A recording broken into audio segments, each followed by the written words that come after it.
একটু ফ্রিজটা ওপেন করি। এখানে বরফ করতে দিয়েছিলাম, তো দেখা যাক হয়েছে কিনা। তেমন কিছুই রাখা নেই, শুধু দুটো বেগুন আর পটল। তো চলুন, বেশ ঠান্ডা, বন্ধ করে দিয়েছি। ও সর্বনাশ, দারুণ হয়েছে, দারুণ ফাটাফাটি। এখানে আমি কাপে দিয়েছি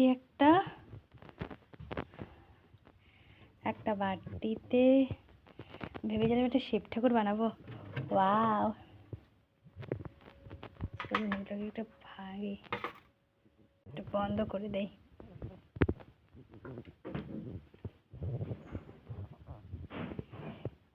ফ্রিজটা নেওয়া অ্যাকচুয়ালি আমার মায়ের জন্য, কারণ মায়ের তো পায়ের সমস্যা, ডাক্তার বলেছে বরফ লাগাতে। তো দারুণ বরফ আছে মা।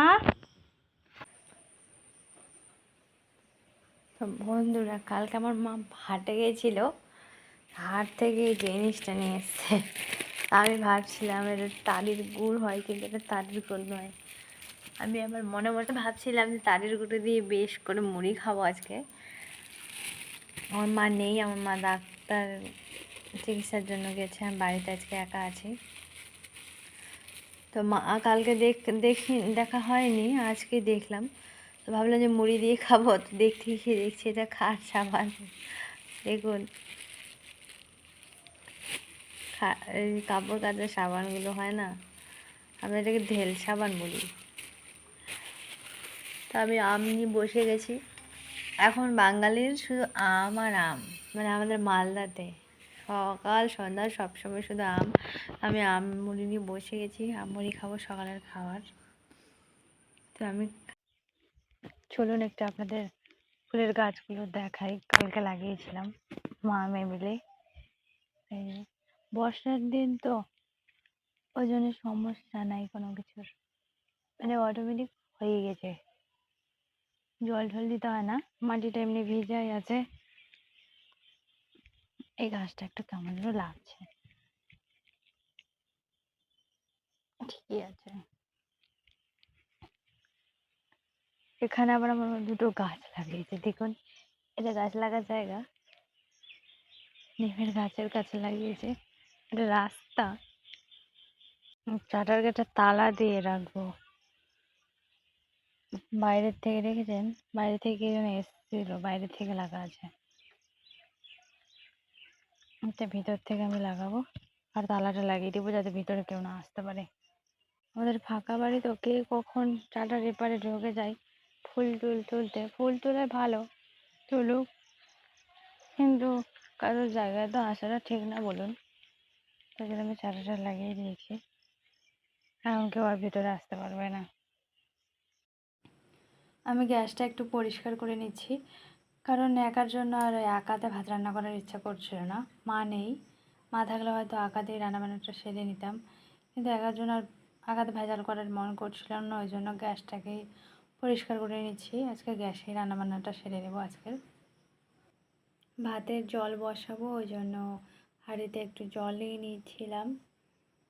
আর আমাদের কিন্তু মাটির বাড়ি, আমি আগের ভিডিওতেও বলেছি যে আমাদের মাটির বাড়ি। তো আপনাদের মাটির বাড়ি কার কার আছে?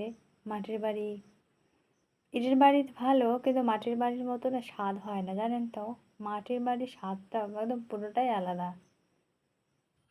তো আমি এখানে ভাতের জলটা বসিয়ে দিলাম, তো একটু ঠিকঠাক আছে কিনা একটু দেখে নেবো, গ্যাসটা জ্বলছে কিনা। এখানে আমি চাল ধুতে এসেছি, চালগুলোকে ধুয়ে নেব।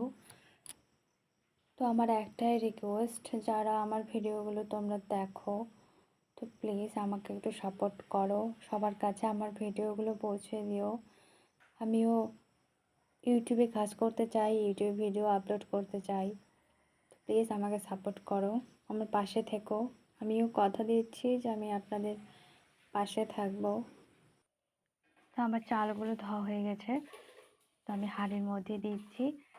তো এখানে আমি সেলফি ক্যামেরায় ভিডিওটা শ্যুট করছিলাম, ক্যামেরা ধরার কিন্তু আমার লোক নেই। আমি যা শ্যুট করি সব নিজে থেকেই শ্যুট করি, যা এডিট করার সব আমি নিজে থেকেই এডিট করি। তো এখানে আমি সেলফি ক্যামেরা থেকেই ভিডিওটা করেছিলাম বলে আমার ডান হাত বাঁ দিকে চলে গেছে, আর বাঁ হাত আমার ডান দিকে চলে গেছে, তো কিছু মনে করবেন না। এখানে আমি চালের মধ্যে আলুটাও দিয়ে দিলাম, তাহলে চাল আলু একসাথে সিদ্ধ হয়ে যাবে। চলুন একটু ফ্রিজটাকে খুলি। তো ফ্রিজে তেমন কিছুই রাখা হয়নি, সবে মাত্র ফ্রিজটা আমাদের বাড়িতে একদিন হলো আসা। বেগুন একটা নিয়ে নিলাম, দেখলাম টমেটোর গায়ে ঘাম জমে গেছে, দেখুন। তো চলুন ফ্রিজটাকে বন্ধ করে দেই।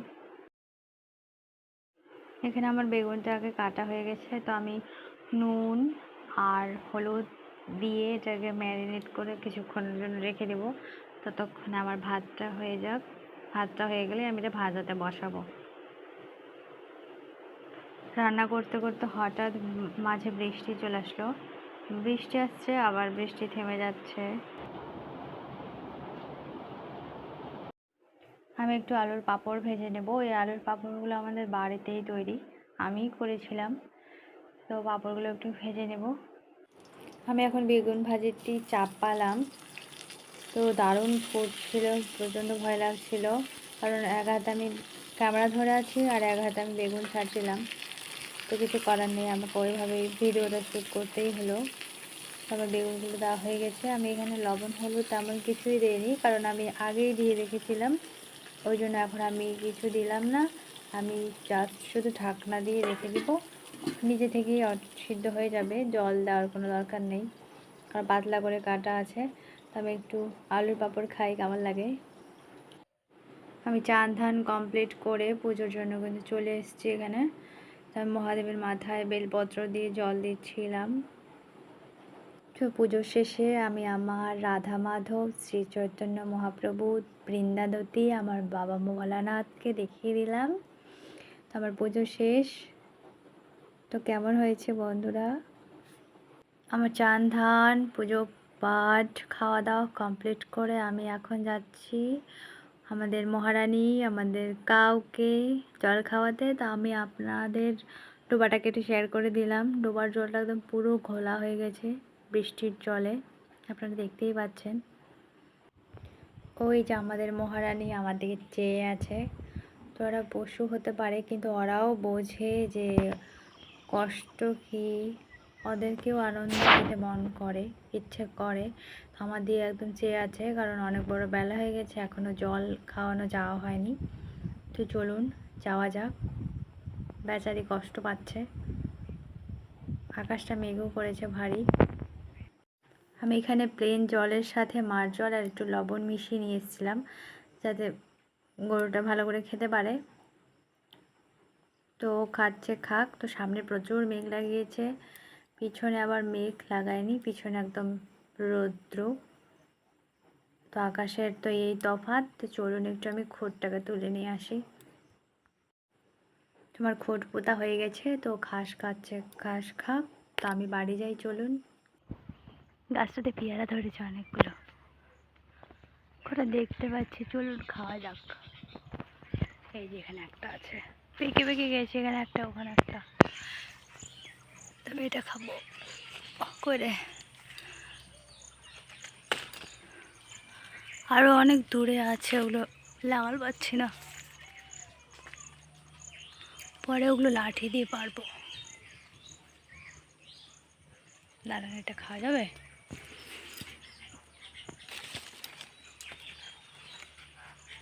খাওয়া যাবে না এটা। তো বন্ধুরা, আমার ভিডিওটি আমি এখানেই শেষ করছি। তো আমার ভিডিও যারা দেখছো, তো প্লিজ আমার চ্যানেলটিকে, গৃহবধূ চ্যানেলটিকে একটু সাবস্ক্রাইব করে যাবেন। ভিডিওগুলো ভালো লাগলে একটু লাইক, কমেন্ট, শেয়ার করে রাখবেন। আমাকে বেশি বেশি করে সাপোর্ট করুন, আমিও আপনাদের সাপোর্ট করব, আপনাদের পাশে থাকবো, কথা দিচ্ছি। তো টাটা বন্ধুরা।